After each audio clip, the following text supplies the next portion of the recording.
you can take control of your life. You can put your life back into your own hands and decide what path you want to take and how you want to experience your existence while you're here. It's going to take some sacrifice of certain things. It's going to take you looking crazy to other people sometimes and going against the grain. I would say that it is completely worth it.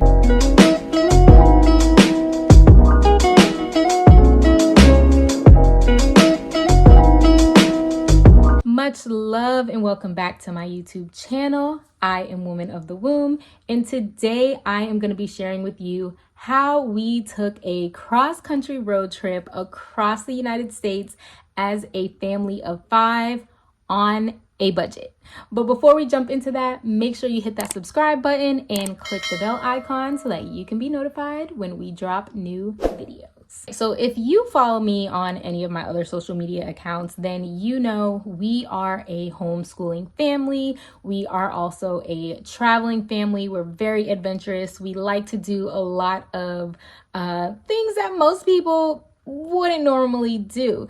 Back in 2018, my husband and I, we actually converted a school bus into a tiny home / mobile wellness center that we were able to use to live, work, travel, build our family business in, all of those amazing things. And part of the reason why we actually converted a school bus into a tiny home, number one, was just for the financial benefits, right? Getting out of that cycle of having to pay to live, spending ridiculous amounts of money on rent.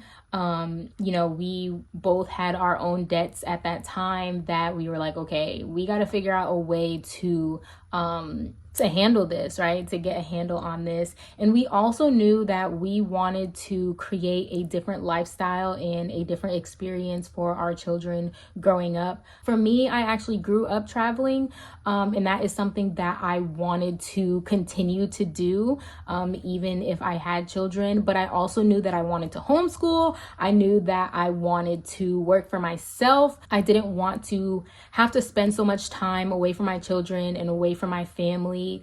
And so we had to figure out a way to combine all of those things into one, and converting a school bus is how we did that. So living in our bus really sparked the travel bug within us, but we always had the dream of going and visiting places like Arizona, Sedona, Colorado, but we never really got the chance to do that in our bus for a number of different reasons. So fast forward, at the end of last year, 2023, we decided that we were going to finally complete that vision and make that trip. But this time we did not have our bus. We did not have the same amount of space, and we have 3 children now. So we would be completing this trip as a family of 5. So we knew that this was going to be a little bit more of a challenge, easier in some ways than it would have been if we had our bus,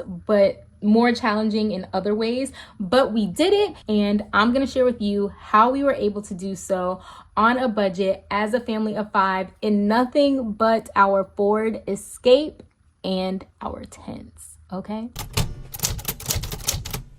So we really had to get creative with how we were going to do this trip and how we were going to stay within our budget, how we were going to stay safe with our children, and all of those different things. So before we actually took this long journey, we did a couple of trial runs to kind of get the hang of, number one, pitching a tent, staying outside, camping, all of those different things, because this is something that we had never actually really done before. You know, when we had our bus, we had a full kitchen in there, we had our own bathroom, so it was very different. So before we left, we took our time. We went to a couple of the state campgrounds and state parks, and we got some experience with pitching our tents. We had 2 different tents that we were able to use. One was like a standalone tent, and then the other one was a tent that we were able to connect to our car. So we had both of these options because depending on where we were going to be, what state we would be in, we didn't really know like what we would need and what would make the most sense. So we decided to practice with both.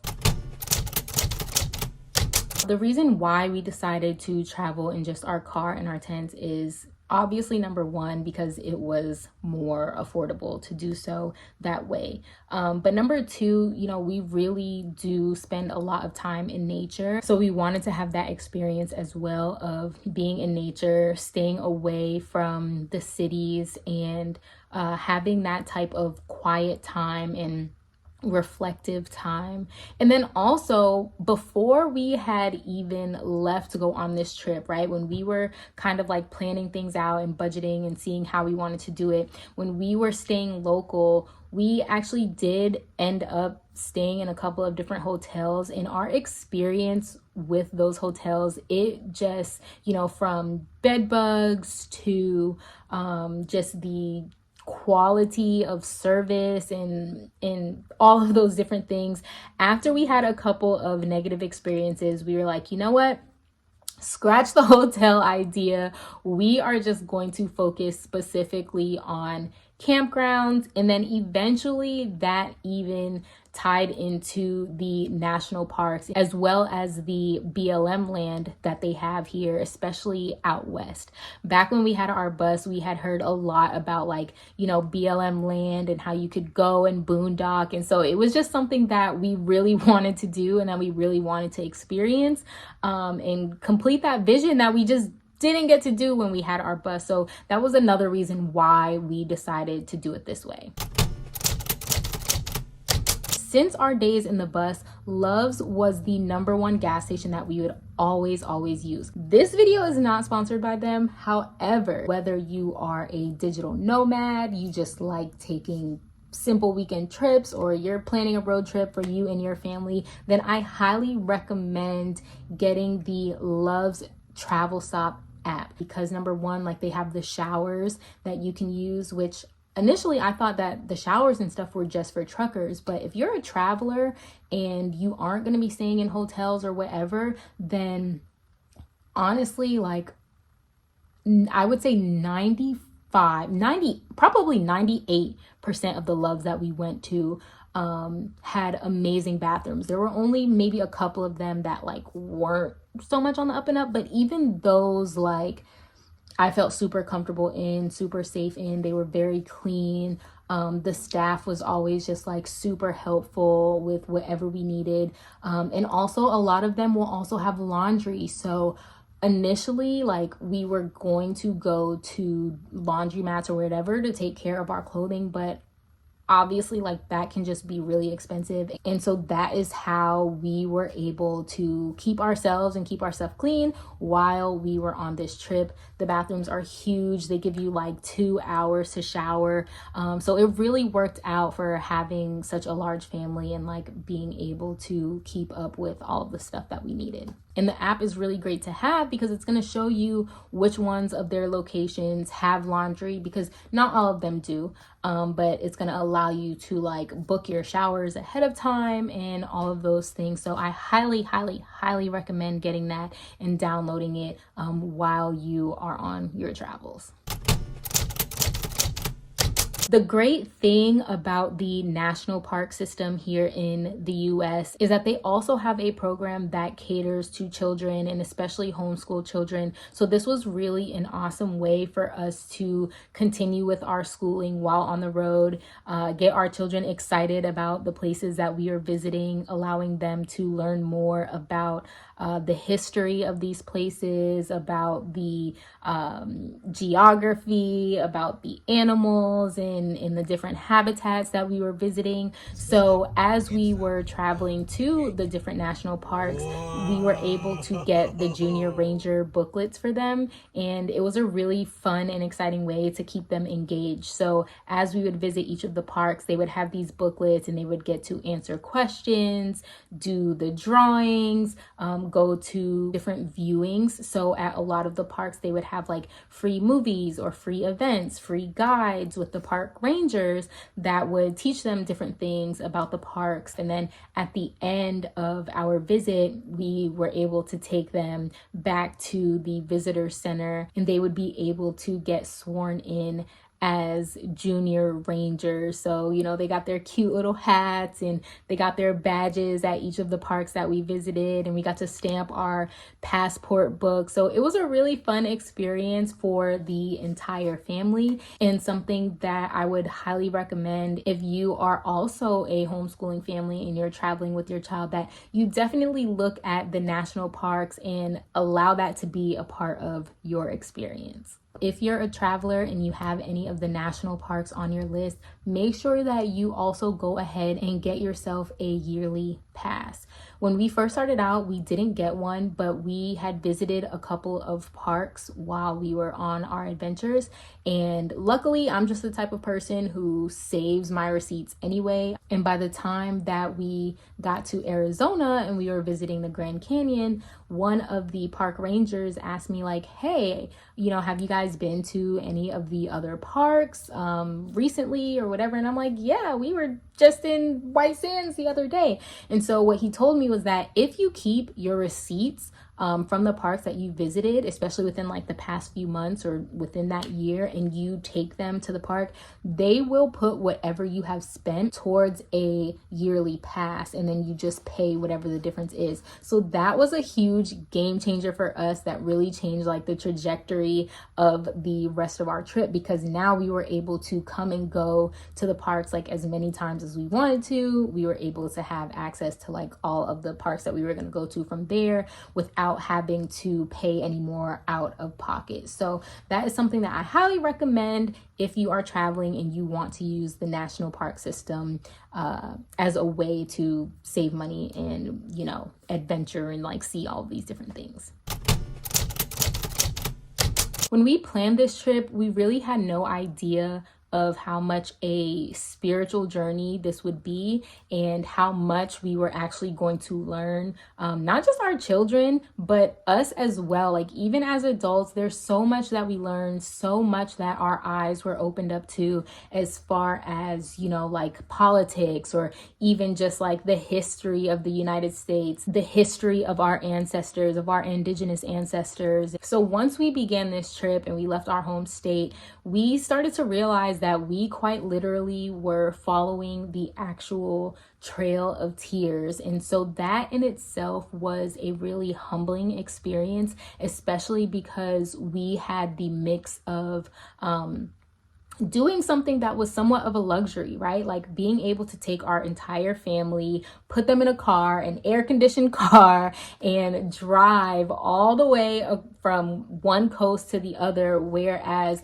our ancestors literally were forced to walk that distance, to walk through such harsh conditions. And so that was really an amazing experience in that regard. But then also because we were doing it in such a rustic way, with our tents and staying at campgrounds and essentially living outside, it also not only like connected us with nature in a spiritual way, but it also gave us a deep sense of appreciation for what our ancestors endured and what they had to experience in their travels, in their journey across the Americas.